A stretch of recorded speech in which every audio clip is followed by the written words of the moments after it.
በዓለማችን ላይ ሰዎች ለመኖር ብቻ ሳይሆን ለመደነቅም የሚገነቡ ሕንፃዎች አሉ። አንዳንዶቹ ኃይልን ያሳያሉ፣ አንዳንዶቹ ሀብትን፣ ሌሎች ደግሞ ታሪክን። በስፔን ውስጥ ባለችው የባርሴሎና ከተማ ሰማይን የሚነኩ ማማዎች፣ እንደ ህልም የሚታዩ ቅርጾች እና እንደ ተፈጥሮ የተፈጠረ የሚመስል ድንቅ ከሁሉም የተለየች አንዲት ሕንፃ አለች።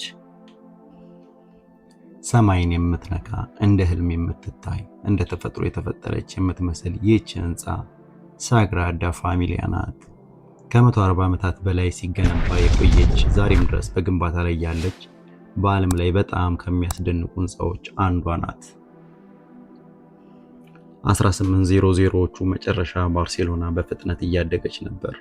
ከተማዋ በንግድ በፋብሪካዎች እና በአዳዲስ ሀሳቦች እየተሞላች ነበር። በዚያ ጊዜ ሰዎች ታላቅ ቤተክርስቲያን ለመገንባት ፈለጉ።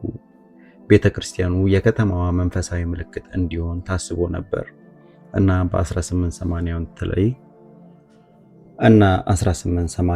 ላይ ግንባታው ተጀመረ። ማንም አላወቀም ይህ ፕሮጀክት የዓለም ታሪክን እንደሚቀይር። 1883 አንድ ወጣት አርኪቴክት ወደ ፕሮጀክቱ ገባ። ስሙ አንቶኒ ጋውዲ።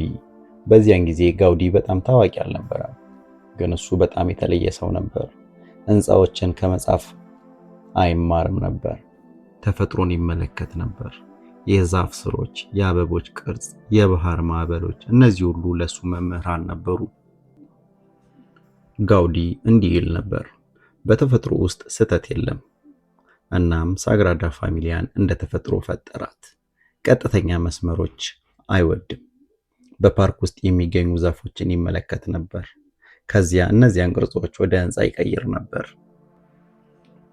ሳግራዳ ፋሚሊያ 3 ታላላቅ ፊቶች አሏት። የመጀመሪያው የልደት ፊት ነው። ይህ ክፍል የኢየሱስን ልደት ያሳያል። እዚህ ላይ ያሉ ቅርጻ ቅርጾች በጣም ዝርዝር ናቸው። እንስሳት፣ መላእክት፣ አበቦች፣ ሁሉም ሕይወትን ይወክላሉ። ጋውዲ ይህን ክፍል በጣም ይወደው ነበር። ሁለተኛው ፊት የመከራ ፊት ነው። ይህ ክፍል የኢየሱስን መከራና ሞት ያሳያል። ከልደት በፊት በፍጹም የተለየ ነው። ቅርጻ ቅርጾቹ ጠንካራ ናቸው። ፊቶቹ ሐዘን ያሳያሉ። ጋውዲ ሰዎች ስሜት እንዲሰማቸው ፈልጎ ነበር። ሶስተኛው ፊት የክብር ፊት ነው። ይህ ትልቁ ክፍል ነው። የሰው ልጅ ከምድር ወደ ሰማይ የሚያደርገውን ጉዞ ይወክላል። ዛሬም ድረስ በግንባታ ላይ ነው። ወደ ውስጥ ሲገቡ ሰዎች በዝምታ ይቆማሉ፣ ምክንያቱም ውስጡ እንደ ደን ይታያል። አምዶቹ እንደ ትልቅ ዛፎች ወደ ላይ ይወጣሉ፣ ከዚያ እንደ ቅርንጫፍ ይከፋፈላሉ። ጣሪያው ከጫካ ውስጥ የሚታይ ሰማይ ይመስላል። በቀን ውስጥ ፀሐይ በመስኮቶቹ ውስጥ ሲገባ ሙሉ ቤተክርስቲያኑ በቀለም ይሞላል። ሰማያዊ፣ ቀይ፣ ቢጫ፣ አረንጓዴ ብርሃኑ በግድግዳዎች ላይ ይንቀሳቀሳል። አንዳንድ ሰዎች ይህን ቦታ የብርሃን ቤተ መቅደስ ይሉታል። ለጋውዲ ሳግራዳ ፋሚሊያ ሕንፃ ብቻ አልነበረችም፣ እሱ ለእግዚአብሔር የሚሰጥ ስጦታ ነበረች። በመጨረሻ ዓመታቱ ጋውዲ ሙሉ ሕይወቱን ለዚህ ፕሮጀክት ሰጠ። በሳግራዳ ፋሚሊያ ውስጥ ይኖር ነበር። 1926 ጋውዲ በባርሴሎና ጎዳና ላይ በአነስተኛ ባቡር ተመታ። በዚያ ጊዜ ቀላል ልብስ ለብሶ ነበር። ሰዎች ታዋቂ አርኪቴክት መሆኑን አላወቁም። ከጥቂት ቀናት በኋላ ሞተ፣ ግን ህልሙ አልሞተም። 1936 ላይ የስፔን የእርስ በርስ ጦርነት ተጀመረ። በዚያ ጊዜ ብዙ የጋውዲ እቅዶችና ሞዴሎች ተቃጠሉ። ብዙ ሰዎች ሳግራዳ ፋሚሊያ አትጠናቀቅም ብለው አሰቡ፣ ግን አርኪቴክቶች ቀሪዎቹን ሞዴሎች በመጠቀም ስራውን ቀጠሉ። ከ140 ዓመታት በኋላም ሳግራዳ ፋሚሊያ በግንባታ ላይ ነች። ምክንያቱ እያንዳንዱ ቅርጽ እጅግ ዝርዝር ነው። ግንባታውን በጣም ከባድ ነው።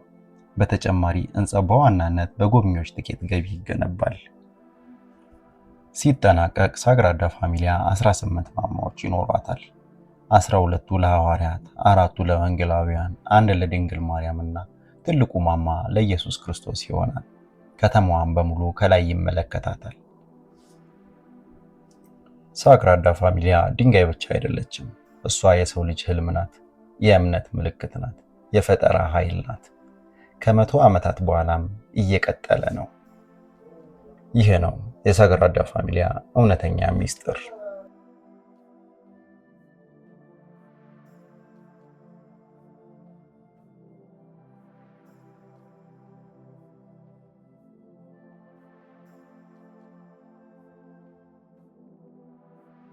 እንዲህ ያሉ አስገራሚ ፍጥረታትን ለማወቅ ቻናል ሰብስክራይብ እና ላይክ ማድረግን አትርሱ።